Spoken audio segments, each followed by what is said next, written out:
Olá, uma boa noite para você que nos acompanha pelo Sistema Canção Nova de Comunicação, aí presente em todo o Brasil, na América Latina, Estados Unidos e, claro, um abraço sempre muito especial aos nossos amigos portugueses, porque a Canção Nova, a partir de Portugal, entra por toda a Europa, norte da África, enfim, Ásia, vai ao mundo inteiro. É muito bom estar com você a cada semana e sempre debatendo um tema importante relacionado à igreja, à sociedade, à família. E, claro, estamos vivendo esses tempos de Francisco, então é muito oportuno, além de já termos tido aqui a oportunidade de conversarmos sobre esse ano de pontificado do Papa Francisco, também sobre a campanha da fraternidade, hoje nos determos um pouco mais sobre esta exortação que está dando o que falar. Não é ela que se coloca como uma espécie de norte, não é, do pontificado do Papa Francisco que está aí. Nós estamos falando aqui diretamente nos nossos estúdios em Belo Horizonte, estamos aqui na Avenida Isabel Bueno, número 400, no bairro Jaraguá, e aqui conosco, claro, esta companhia neste ano de 2014, sempre renovadora, do nosso querido Frei Antônio Moser. Boa noite, Frei Moser.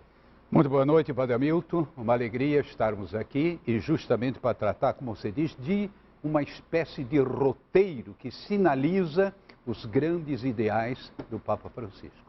Isso mesmo, Frei Moser. E nessa noite, ele que já esteve aqui conosco em outra ocasião, retorna ao nosso programa Em Pauta, até pela sua capacidade de nos ajudar a pensar. Não é um momento tão importante quanto esse, que a igreja, não apenas aqui no Brasil, mas no mundo inteiro, está vivendo a partir do pontificado do Papa Francisco. Temos a alegria de receber aqui novamente o padre Johann Konings, ele que é doutor em teologia, faz parte da comissão bíblica, não é?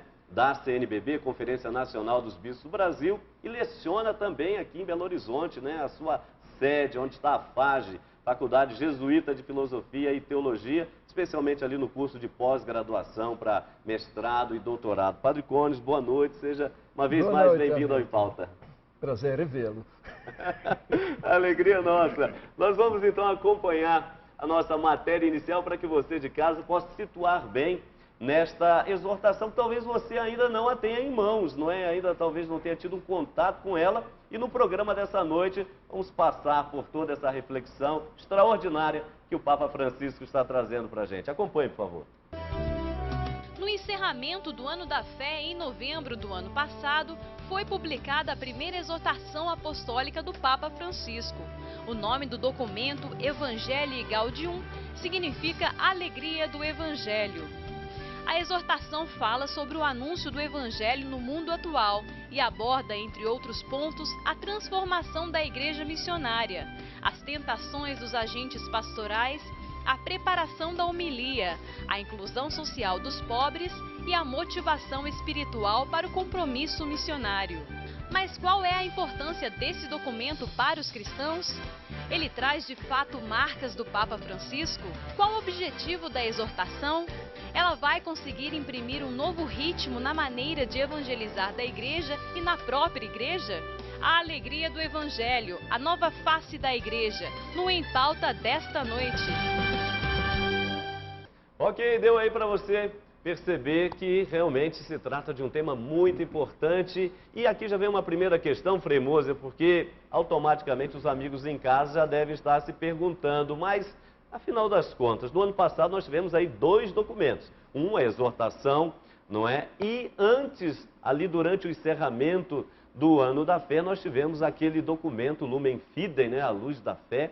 Um documento feito aí entre o Papa Francisco, recém-eleito, e também o Papa Bento XVI, agora o nosso Papa emérito. Uma exortação, o outro uma carta encíclica. Acho que valeria a pena para o pessoal em casa se situar melhor a diferença entre uma coisa e outra. O que é exortação, afinal das contas, e do que se trata aquilo que nós denominamos carta encíclica. Eu começaria dizendo, muita gente que não frequenta a igreja e que não sintoniza com a Canção Nova, né? Talvez tenha uma imagem da igreja dogmática. Tudo é dogma. Falou, está falado. Não, é bom a gente ter presente que uma coisa é uma piada que o Papa eventualmente solta à mesa, uma conversa assim de pé de ouvido, não é? Ou então no Ângelus, domingos, ele faz assim uma pequena exortação, uma homilia numa missa. Não é? Outra coisa já começa a ficar mais, eu diria, sério, é justamente uma exortação. Ela tem um peso maior, vamos dizer, um peso maior. Entretanto, não tem o peso de uma encíclica. Uma encíclica, eu diria, tem mais peso. Aí vem um concílio. Ah, não, aí tem mais peso ainda. E, naturalmente, dogmas, mas são poucos os dogmas. Em outras palavras, a exortação, no meu modo de entender, ela, vamos dizer assim, ainda vai como que buscando certos pontos que serão importantes, evidentemente, no conjunto, mas não é, digamos assim, uma linha já fixada em todos os detalhes. Ela carrega consigo interrogações. Como evangelizar? Quais são os problemas? Ela não está dizendo é isso, aquilo. Ou seja, ela está como que demonstrando uma certa procura, embora, claro, sempre uma exortação tenha um peso de interpelação a nós. Tá certo, Frei Moser. Padre Conde, uma coisa interessante. É claro que na confecção da Lumen Fidei, em primeiro lugar, antes ainda de entrarmos na exortação apostólica, Evangelii Gaudium, né, a alegria do Evangelho, esse tempo que estamos vivendo absolutamente interessante na igreja, a Lumen Fidei nos parece que ela foi escrita meio que a quatro mãos, não é? E claro, também com a participação do recém-empossado, diríamos assim, o Papa Francisco. E que já dá de alguma forma, ou revela de alguma forma, alguns traços daquele que seria o seu perfil, que nós já estamos acompanhando e bastante entusiasmados, por sinal. Que perfil já seria esse, Padre Conde, por favor? Pois é, na Lumen Fidei, temos nas últimas páginas, temos a voz do próprio Papa Francisco.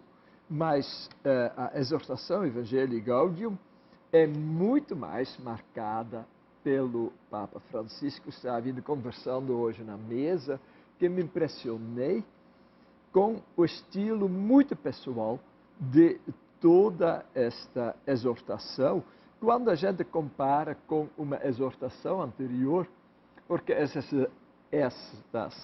exortações apostólicas são o eco dos grandes sínodos dos bispos que se realizam cada 3, 4 anos na igreja. Em 2008, houve o sínodo sobre a palavra de Deus. Perfeito. E quando o Papa Bento, então, fez a exortação apostólica, a palavra do Senhor, Verbum Domini, a gente notava muito bem que ele usava citações do sínodo que os próprios bispos produziram e alternava com comentários dele. Aqui, nesta exortação, a gente não nota nada disto. O texto dos bispos está por trás, mas quem fala é o próprio Papa. Sobretudo nas páginas iniciais, onde ele fala num tom extremamente pessoal, na primeira pessoa do singular. Por exemplo, o conteúdo, eu escolhi propor algumas diretrizes, ele dá as diretrizes que são muito interessantes, no número 17, a reforma da igreja em saída missionária, uma terminologia totalmente nova. Pois as tentações dos agentes pastorais, a igreja vista como totalidade do povo de Deus que evangeliza, a homilia, sua preparação, inclusão social dos pobres, paz e diálogo social, as motivações espirituais para compromisso missionário, são pontos que ela apresenta como a sua preocupação. Então, mas, por outro lado, isto não é autoritarismo de sua parte, ele fala como um dos bispos em conjunto com os outros e assume, vamos dizer, o seu papel de porta-voz, assim como Pedro foi o porta-voz dos 12 apóstolos. E que mais a partir daí, Frei Antônio Moser, revela a sua personalidade, ou seja, não é alguém que fica um pouco ali no anonimato, mas, como a gente diria aí, põe a cara, não é realmente para aparecer. Se coloca. Agora, muito interessante, além disso que foi colocado, simplesmente lá no final, não é sumo pontífice, Francisco. Ponto. Acabou. Não tem mais nada. É interessante. Só isso já caracteriza a sua maneira de ser, de pensar. E aí que está o Padre Cônigo e os amigos que nos acompanham em casa. Interessante que, não é no contexto bíblico, o senhor é biblista, quando reparamos no Antigo Testamento, por exemplo, o nome está automaticamente, tanto no Antigo quanto no Novo Testamento, o nome já automaticamente liga a missão. Quer dizer, a escolha do nome já imprime nela uma missão. Então, ao escolher Francisco, quer dizer, o Papa, de fato, nos parece que traz essa consciência de ser chamado por Deus, convocado por Deus, eleito através dos cardeais, etc., mas de promover, de fato, essa restauração da igreja, essa reforma da igreja. Inclusive, num determinado texto, ele diz que a igreja não pode abandonar a missão de Francisco. Ele diz literalmente, a missão de Francisco, do outro Francisco, que ele assume como a sua.